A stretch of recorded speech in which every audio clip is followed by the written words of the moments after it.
Well, good morning, America. Today brings us news that, on the one hand, is completely astonishing, and on the other hand, it has been predictable. And that is an article that I've read this morning in London Guardian titled Trump Administration, I'll read, mulling end to habeas corpus, legal right to challenge one's detention. I predicted all of this months ago.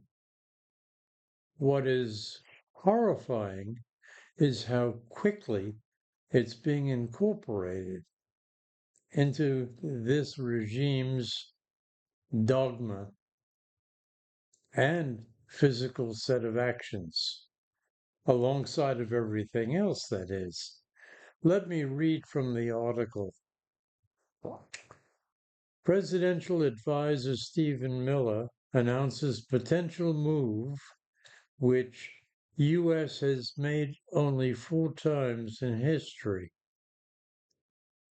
And I'm going to cover that with a case from 1865, which was Ex parte Milligan, in which the court repudiated the idea that Article III courts were not competent to hear cases even in wartime.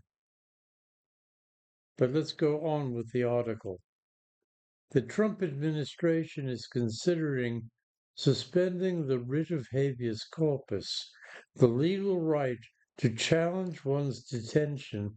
Stephen Miller, a top White House advisor and self-hating Jew, said on Friday, and I can say that about him because I happen to be Jewish. Quote, the Constitution is clear, and that, of course, is the Supreme Court of the land, that the privilege of the writ of habeas corpus could be suspended in time of invasion. So that's an option we're actively looking at. A lot of it depends on whether the courts do the right thing or not, Miller said to a group of reporters at the White House. Now, what the hell does he mean by the courts doing the right thing or not? Is this some not so clever, designed attempt to influence and pressure the federal court system, the judicial system, to make favorable rulings? If you don't make favorable rulings, we're going to call into effect the Insurrection Act, declare martial law, and suspend the writ of habeas corpus, because that's where this is leading to. The article goes on. The suspension clause of the U.S. Constitution says, quote, the privilege of the writ of habeas corpus shall not be suspended unless, when in cases of rebellion or invasion, the public safety may require it. Quote, the writ of habeas corpus has only been suspended 4 times in U.S. history, most notably by Abraham Lincoln during the Civil War. And this is the ex parte Milligan case, which was decided against Lincoln. It also suspended efforts to fight the Ku Klux Klan in the 19th century in South Carolina, in the Philippines in 1905, and in Hawaii after Pearl Harbor. Suspending habeas corpus would be an extremely aggressive move, that's an understatement, would dramatically escalate the Trump administration's efforts to attack the rule of law in American courts as it tries to deport people without giving them a chance to challenge on the basis of their removals. Miller, of course, is long known for his far-right positions on immigration. It's not just immigration.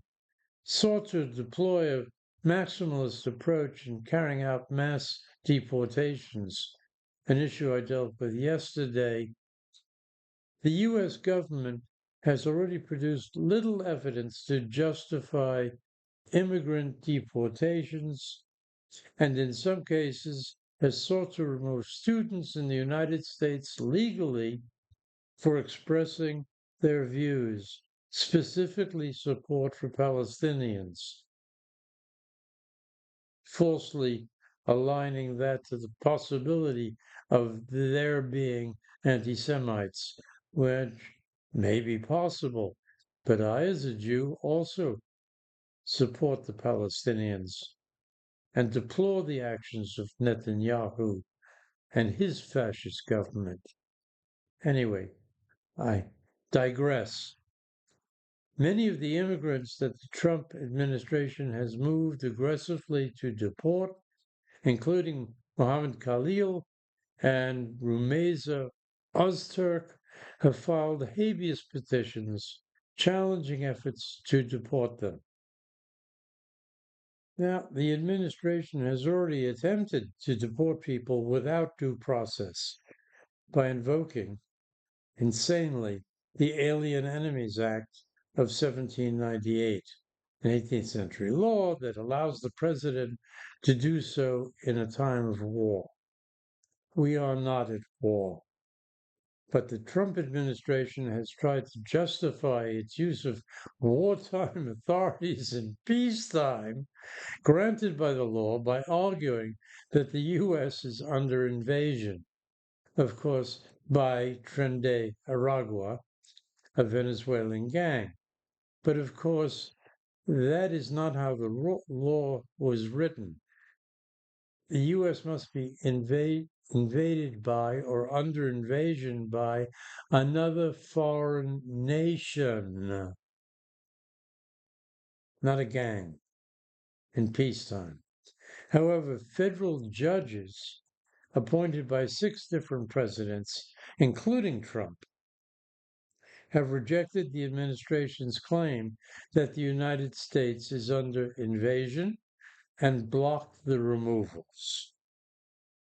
As Judge Karen Henderson, a Reagan and George W. Bush appointee, wrote on 26th of March, in concurrence with Judge Patricia Millett, an Obama appointee, quote, the government claims that the term invasion, as used in the AEA, encompasses, quote, the arrival somewhere of people or things who are not wanted there, which is freaking bizarre.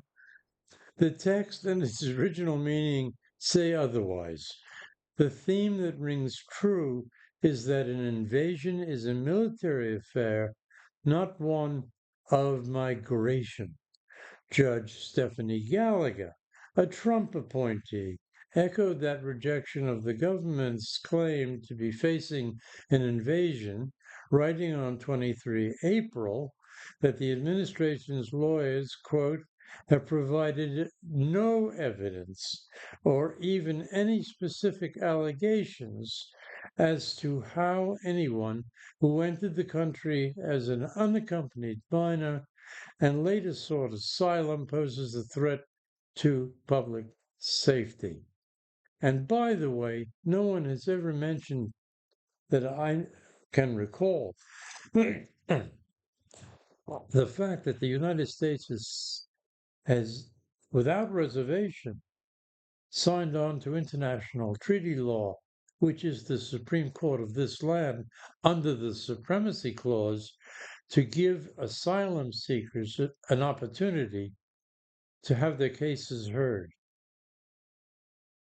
Now, as Steve Vladeck, a well-known and respected Georgetown law professor, wrote in his newsletter on Friday, quote, Miller is being slippery about the actual text of the Constitution.